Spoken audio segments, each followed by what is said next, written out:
Hola oyentes de Radio Sefarad. Hoy aprovechamos que tenemos la visita en persona de Alex Baer, ex director de Radio Sefarad y ex colaborador intenso, ahora un poco menos porque está en la Universidad de Minnesota, para hablar con él de, aparte de los temas que son su especialidad, un poco para hablar de lo que hacíamos. De todo un poco, ¿no? De todo un poco como estos programas que hacíamos hace años, estas tertulias de los viernes a la tarde. Los buenos viejos tiempos. Bueno, siguen siendo muy buenos, pero buenos para mí, digo, en Radio Sefarad. Bueno, entonces nos planteábamos, se llamaba el programa esta semana y hablábamos un poco de los temas de la actualidad, teníamos más invitados. Pero yo creo que tenemos suficientes temas esta semana, por ejemplo, para hablar. Hay uno que casi no hemos mencionado en las noticias, está en el trasfondo de los titulares estos días. Una serie de artículos, reportajes que el escritor Mario Vargas Llosa ha hecho y publicado en El País después de un viaje a Israel, especialmente a los territorios en disputa, ¿no? ¿Tú has leído algo de eso? Sí, he leído parte de los reportajes y he visto, no sé si el documental entero o era una parte de ello, pero bueno, lo que vi fue suficiente para hacer una idea, sí. ¿Y qué idea? Pues mira, a mí no me gusta, ¿qué quieres que te diga? Te voy a ser muy franco, no me gusta el personaje. O sea, el hacer un reportaje sobre la situación en los territorios ocupados me parece legítimo, me parece importante llamar la atención sobre ello. Pero francamente, el personaje así, Vargas Llosa, como una diva del periodismo que va allí y que básicamente es un reportaje sobre él. Y eso nunca me ha gustado. Nunca me han gustado reportajes que son como los de John Sistiaga, que se iba a territorios en guerra y era todo sobre él en el lugar. Entonces, a mí eso en principio no me gusta. Hay periodistas de conflicto que hacen eso, son figuras importantes y yo entiendo la lógica que hay detrás de llamar la atención sobre una situación de injusticia, como la que se vive en los territorios, que es innegable, pero me parece que hay una parte que me parece cuando el papel lo ocupa más el periodista que sus entrevistados, me parece indigno, me parece mal. Uh-huh. Bueno, y esto quizás también era la intención del grupo Shobrim Shtikar, Breaking the Silence, cuando lo invitaron. No es el primer... The Silence está roto, está ya broken. The Silence is broken. Con lo cual no creo que la visita de Vargas Llosa contribuya especialmente sobre ello. Es más, yo creo que al ser él, digamos, esta figura tan... bueno, casi te diría controvertida, no sé si realmente ayuda a la causa, no lo sé. Uh-huh. Bueno, cuando dices The Silence is Broken es interesante porque esta ONG nació como para denunciar los excesos o abusos de soldados israelíes durante este proceso de ocupación. Y como tú dices, esto ya está muy visto y muy... no hay nada que no se vea o sí. Bueno, yo creo que hemos visto muchas cosas. Son cosas lamentables las que hemos visto, como por ejemplo la ejecución, ¿cuándo fue? Era 2 meses o 3. Sí, no el terrorista que estaba en el suelo. Sí, bueno, pues eso lo hemos visto todos, porque no sé si fue esta organización o otra, tú lo sabrás mejor, circuló ese vídeo. Ese hecho es lamentable y tiene que ser denunciado y yo creo que lo lograron. También tenemos que pensar otra cosa. La existencia en Israel de organizaciones de derechos humanos activas, como lo vemos, eso es una señal, desde luego, positiva. Es decir, no tenemos que verlo esto de una manera maniquea, decir, mira todo lo que está pasando en Israel. Sí, están pasando cosas y se están denunciando. Yo lo veo así. Uh-huh. Esa es mi visión. Yo ahora vivo en Estados Unidos, recibo los mails de Americans for Peace Now, que es una organización que me parece muy, muy equilibrada, muy sensata, es como la rama americana de Shalom Achshav, de Paz Ahora. Y claro, yo creo que el problema también de estas organizaciones, o quizás de estos vídeos, es que muchas veces dan munición no al pueblo palestino, sino a los enemigos de Israel, a quienes quieren destruir Israel. En ese sentido, yo creo que hay que ver todo el espectro digamos, de toda la política que está en juego a la hora de denunciar. Eso significa, hay gente que dice, no se debe sacar a la luz porque se nutre a los enemigos de Israel. Bueno, me parece, eso es un disparate, desde luego que no. Pero aún así, lo que es importante es ver todo el panorama y ver que eso, desde luego, es parte de ese juego, de esa política. Sí. Bueno, hablábamos de Vargas Llosa, y Vargas Llosa, hay una cosa que a mí me pone un poco nerviosa, es que siempre va proclamando que él es un gran amigo de Israel, que todo lo que hace lo hace por amor. Bueno, pues no sé.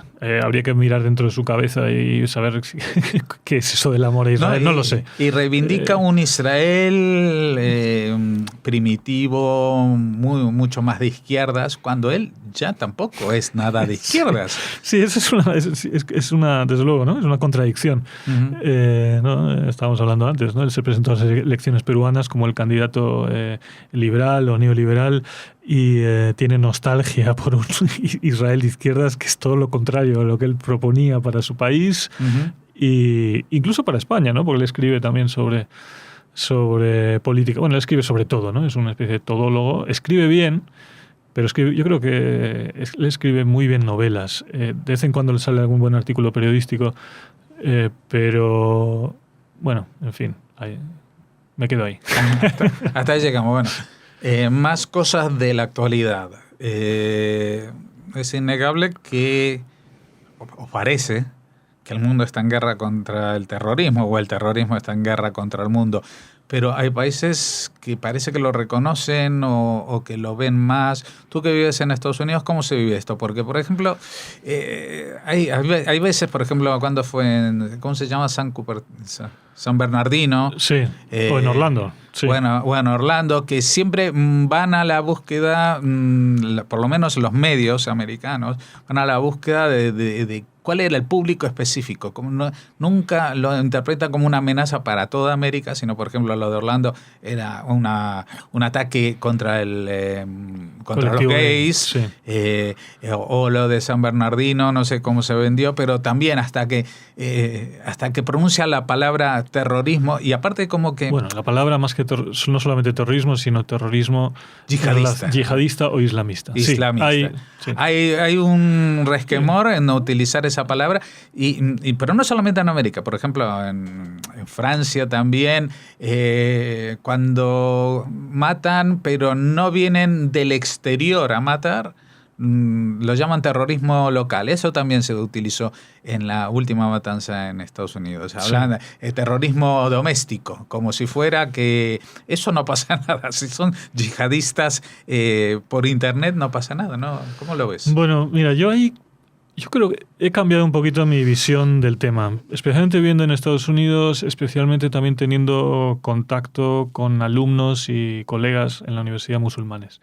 Y también viendo los usos torticeros del racismo, bueno, digamos, los usos que se hacen de la exclusión, de los discursos incendiarios por parte de, el candidato a la presidencia Donald Trump. Entonces, ese es el contexto en que tiene lugar. El contexto es de una discusión entre demócratas y republicanos, un discurso republicano totalmente salido de todos los marcos de lo apropiado, un discurso republicano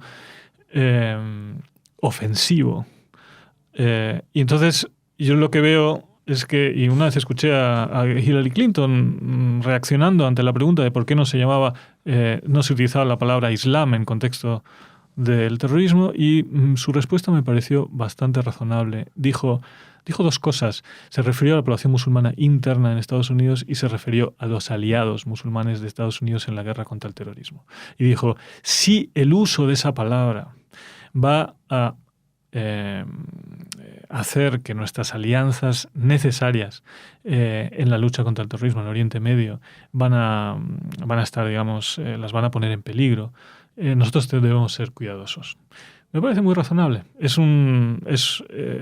¿Eso significa negar la realidad? No lo creo. Es simplemente hacer un uso de las palabras táctico, estratégico, porque todo lo que se dice tiene consecuencias, da lugar a reacciones. Pero luego también te digo otra cosa. El problema de los shootings, de los asesinatos masivos en Estados Unidos tiene que ver con el acceso a las armas.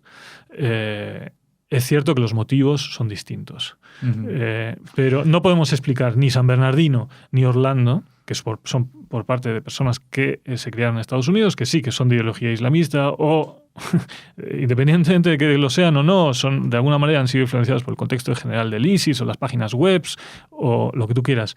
Pero el acceso a las armas en Estados Unidos, eso es un peligro y eso se manifiesta con este tipo de terrorismo y con otros tipos de terrorismo como lo vemos constantemente. Eso es un drama. Pero sí. Fíjate el caso último, justamente el de Orlando. Este hombre trabajaba de guardia de seguridad, con lo cual, aunque hubiera estado restringido el uso de las armas, él sí tenía acceso a las armas. Sí, bueno, quizás en ese caso habría que matizarlo un poquito. Pero el problema es que él es alguien relacionado con el tema de seguridad, tiene acceso a las armas y tiene un acceso que no le restringe en función de su ideología, porque sí estaba había sido sospechoso de... Sí, parece que hay un fallo de seguridad en el caso de la matanza de Orlando. Pero, mira, Jorge, yo lo veo así. Ahora se me dio el santo al cielo, así que bueno, estamos hablando de las armas, el uso, el libre mercado de armas de Estados Unidos, que tú decías que estaba detrás de estas masacres y disparos. Y bueno, era el caso de Orlando, que sí esta persona tenía acceso a las armas. Pero si querés pasamos a otro tema. Bueno, simplemente decirte, también lo que yo veo con mis alumnos musulmanes. Yo estaba dando un curso en Alemania, justamente un seminario, y había varios alumnos, entre ellos una alumna turca, cuando ocurrió lo de San Bernardino, lo de Orlando. Y bueno, estábamos siguiendo las noticias y veo que una de las noticias que recibo del país en el móvil es la comunidad musulmana estadounidense se distancia, hace una declaración distanciándose de este atentado, condenando, etcétera, etcétera. Bueno, yo digo, hombre, esta chica estaba mal, realmente. Solamente el hecho de que se asocie un acto terrorista a una comunidad religiosa, eso en sí mismo, eso es una tragedia para todas estas personas que viven dentro de esa religión, y bueno, sean más o menos religiosos, seculares, como esta chica turca. Y eso creo que hay que tenerlo en cuenta. Hay que tenerlo en cuenta, porque lo que esto incentiva y lo que da lugar es a discursos de odio, a discursos enormemente excluyentes, a discursos xenófobos. Y esas comunidades lo sufren. Y eso hay que tenerlo en cuenta. Pero sabes que Jeremy Corbyn, el líder de los laboristas ingleses, esta semana dijo que del mismo modo que no hay que culpar a todos los musulmanes de lo que hace el ISIS, sí, tampoco hay que culpar a los judíos de todo lo que hace Israel. ¿A ti te parece que es una comparación válida? Porque... No, desde luego que no es una comparación válida. Pues bueno, en primer lugar, porque una cosa es una religión, otra cosa es un Estado, me parece una tontería. Sí, no, es que últimamente también eso es otro tema de la actualidad por goteo, es que, por ejemplo, desde que ha triunfado el Brexit, todos los políticos, nadie quiere hacerse cargo de la salida de su país. Claro. Ninguno de los que propuso esto, el Farage, ha renunciado a su escaño en el Parlamento Europeo. Sí. El Boris Johnson dijo que él no va a ser el candidato de los conservadores. Quieren incluso que están proponiendo hacer un segundo referéndum, ¿no? Pero vuelta atrás. ¿Que es un acto fallido o que realmente es un proceso que no supieron valorar? Yo creo que es más bien lo segundo. Después del referéndum en Escocia pensaron que iba a quedar cerca, pero que iba a ganar el Remain, la permanencia, y se les ha ido de las manos.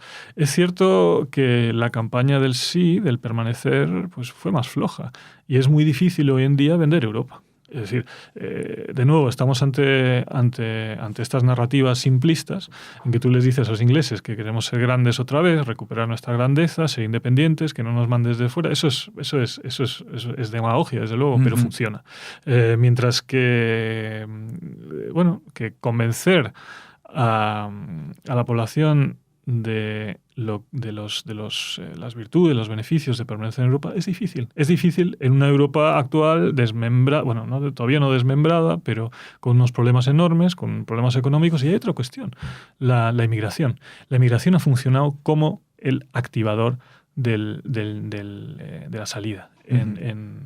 Y la recuperación de la soberanía sobre las fronteras, bueno, pues es un discurso nacionalista clásico que funciona siempre muy bien y ha funcionado con el referéndum inglés. Y bueno, ahora estamos ante esta situación. Y con el mismo discurso de demagogia y miedo a la inmigración, pues en Europa está atravesada por dos corrientes aparentemente divergentes, pero que reaccionan de manera parecida, ¿no? Por un lado están los que huyen hacia la derecha en Hungría, en Inglaterra, etcétera. Y por otro lado, hay movidas hacia la izquierda como en Grecia o como aparentemente pasaba aquí en España, aunque parece como que el Brexit también ha funcionado como una barrera del miedo, ¿no? Es decir, a ver si nosotros también vamos a meter la pata y nadie va a querer llevarnos a esta España de promisión y de limpia de corrupción que nos prometen, ¿no?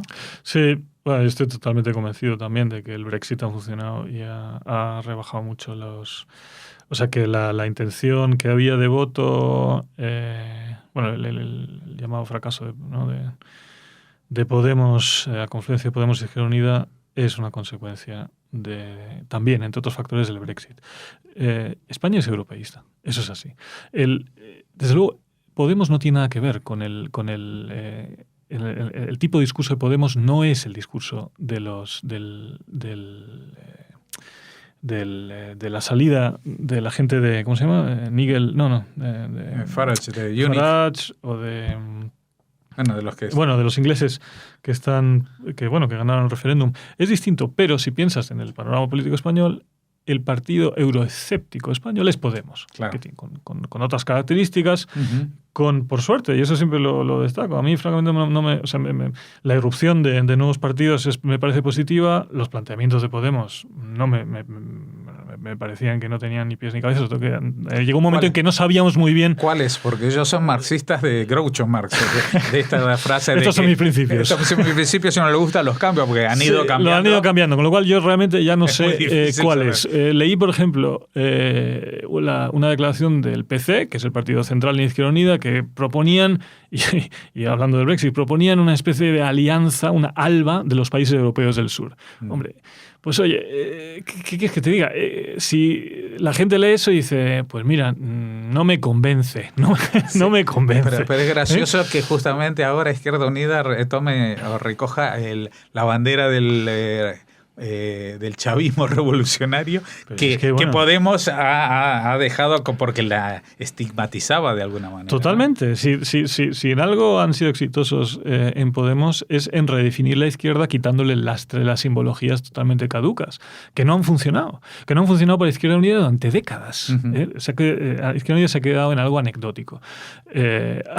Entonces, incluso la propia palabra sorpaso es una palabra del pasado que no tiene ningún sentido en el contexto actual, porque si hubieran tenido más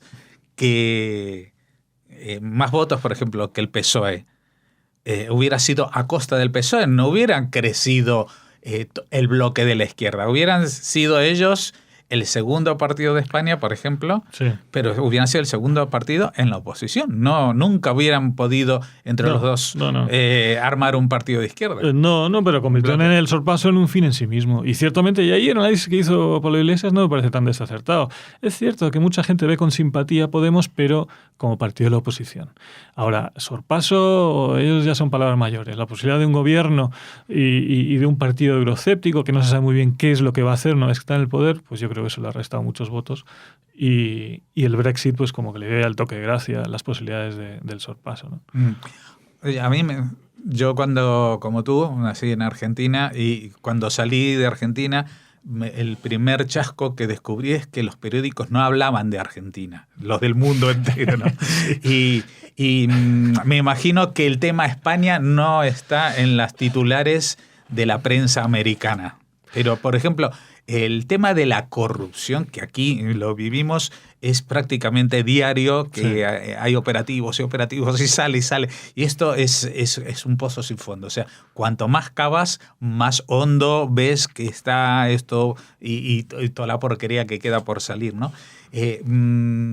Desde Estados Unidos el tema de la corrupción siempre ha sido un súper tabú. O sea, el que metía la mano en las arcas públicas va preso. Sí, mira, te voy a poner un ejemplo. Estuve en Chicago el año pasado en un congreso de sociología y una ciudad preciosa, Chicago, no la conocía. Volví con un taxi al aeropuerto con un eritreo. Hay una comunidad eritrea grande en Chicago y también en Minnesota. Y entonces me dijo una cosa que creo que definió muy bien Estados Unidos. Me dijo, if you follow the rules, you're fine. Si sigues las normas, estás bien. Si no, y me hace unas señales, vamos, que estás frito.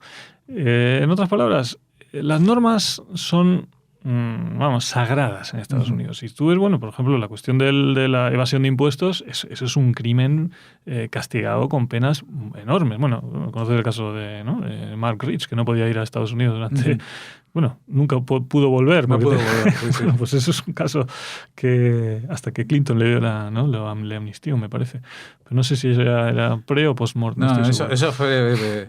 Gracias a eso pudo salir de Estados Unidos, pero ya no pudo volver. Bueno, pues eso es un ejemplo. Pero el caso del taxista eritreo, donde, me imagino que en Eritrea las cosas no funcionan como en Estados Unidos, me imagino que más cercano a España. No hay rules que you can follow. No hay reglas. Y decía eso. El problema es que es la arbitrariedad, la falta de normas y la anomia, ¿no?, que diría Durkheim, y la falta de normas como algo con lo que no se puede vivir. Pero hablando sobre... me decía si alguien habla de España y Estados Unidos, pues mira, una de las cosas que me parecen muy frustrantes como español en Estados Unidos es que cuando se habla de Europa y de los países europeos, se habla de Italia, Francia y Alemania. Reino Unido, obviamente. Reino Unido igual tampoco es Europa, es una isla cercana. Sí, Reino Unido por la relación especial con Estados Unidos, pero España nunca se cita. Es totalmente irrelevante. Y es como el patio de la playita que está al costado de Francia, ¿no? Sí, pero mira, te digo otra cosa. Antes de venir a España estuve en Alemania en el curso era una semana antes de las elecciones, y cuando hablaba con algunos alemanes sobre las elecciones en España, no creas que estaba muy al tanto de lo que iba a pasar aquí.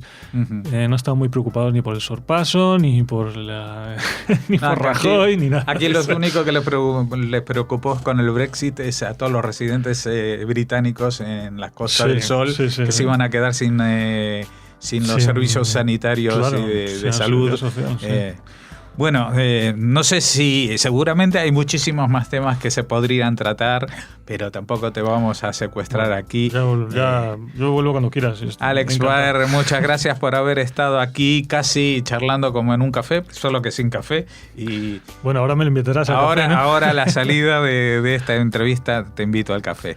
Muchas gracias. Gracias a vosotros.